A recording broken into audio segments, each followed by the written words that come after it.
Um, I'm here, obviously a different venue. You can tell by the Canadian flag behind me and different lighting. Not trying to set some sort of dark, ominous tone, but here it is. So, today I want to do something a little bit different. I was having a hard time thinking of a topic I really wanted to speak of. I was going to get passionate about, but something just kind of came up, I just kind of wanted to vent, maybe express a frustration in something I've been feeling that maybe some of you have been also sharing, whether you grew up in the church, have a relationship with Christ or not. Maybe you're just curious.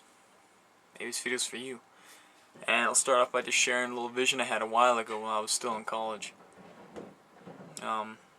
It's kind of interesting the way the Lord works sometimes. He gives me pictures or images, but this one was more of a moving picture, like a slow motion drama almost. But the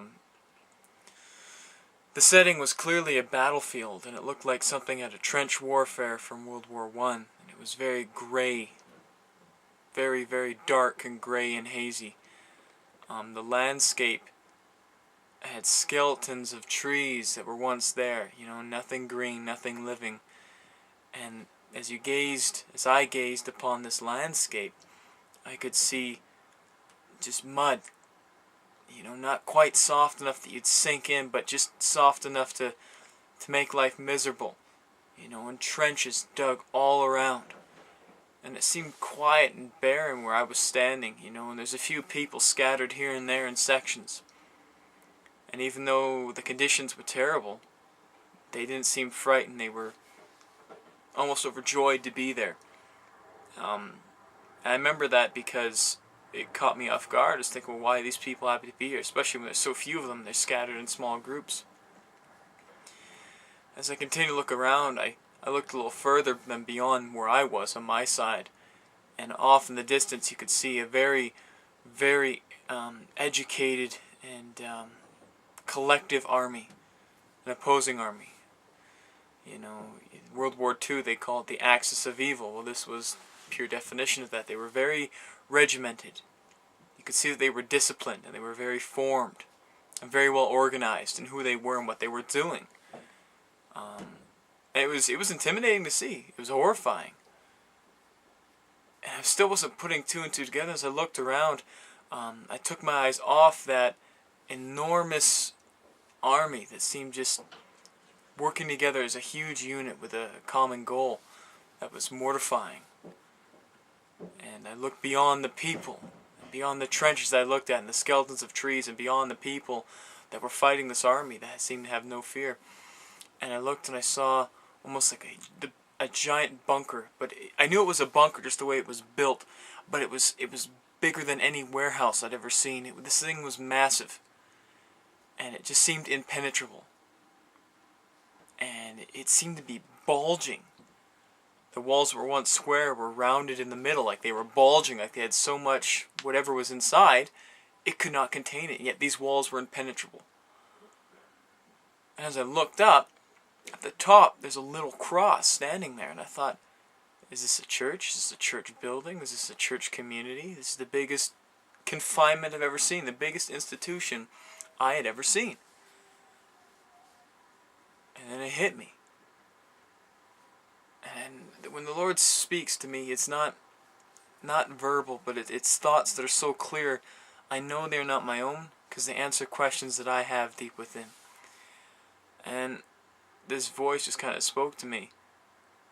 And it said, this is the church in your surroundings, in North America, and more specifically, not even in your country, in your city. This is where people are spending their time. Spending their time in a building together as a community on Sunday mornings, where they are impenetrable.